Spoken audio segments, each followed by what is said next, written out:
My name is Tuffy Stone. I'm from Richmond, Virginia. My competition team name is Cool Smoke. Most often I'm cooking with my father, George. This weekend we happen to be in Memphis in May, and my team is about 8. It's such an approachable food. I always say barbecue is the most likable, friendliest, most gregarious food. It's a food that's typically family reunions and picnics. It's taking large, tough cuts of meat and trying to coax something great out of them. And because they're big cuts, you're usually feeding large groups of people. It's very friendly food. But as a French trained chef, it was hard to make. And I think I know more about barbecue now than I did back then. So I think I could teach somebody how to make barbecue much easier than it was for me to learn. But there's so many things that I love about barbecue, including this man that's right over your shoulder there. And just the big mistakes that I think we make in cooking barbecue. Initially, we undercook the meat, we oversmoke the meat, and we probably put too much sauce on too soon. Cook your meat until it's tender. Run a clean fire.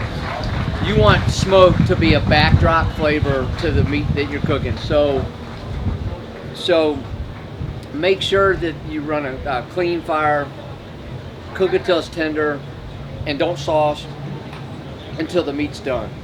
Sometimes with barbecue sauces, they contain sugar, and if we put that sauce on that meat and it gets too hot, it caramelizes and it burns and it's just off-putting. So cook your meat until it's tender, run a clean fire, sauce your meat at the end, and don't put too much on them. If you're interested in cooking barbecue, there's lots of ways to get there.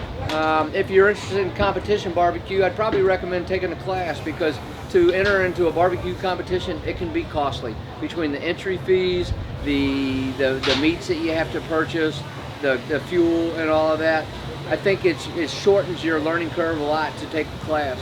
If you're just looking to do better barbecue in your backyard and make your family and your friends happier with delicious barbecue, there's a lot of great cookbooks out there. So I think buying a book is a good resource. The internet is just full of learning opportunities. There's videos. Buy the best cooker that you can afford. It doesn't have to be expensive. Buy one that's dependable. There are plenty of fairly inexpensive bullet smokers out there. Get some good charcoal, whatever rub and seasoning you're going to put on your meat. Make sure those spices are fresh. You know, if you're going to spend 4 hours babysitting a rack of ribs, or spend 8 or 12 hours cooking a pork shoulder, put fresh tasting spices on there to work that hard for a cut of meat. Last thing we want to do is have stale spices on there.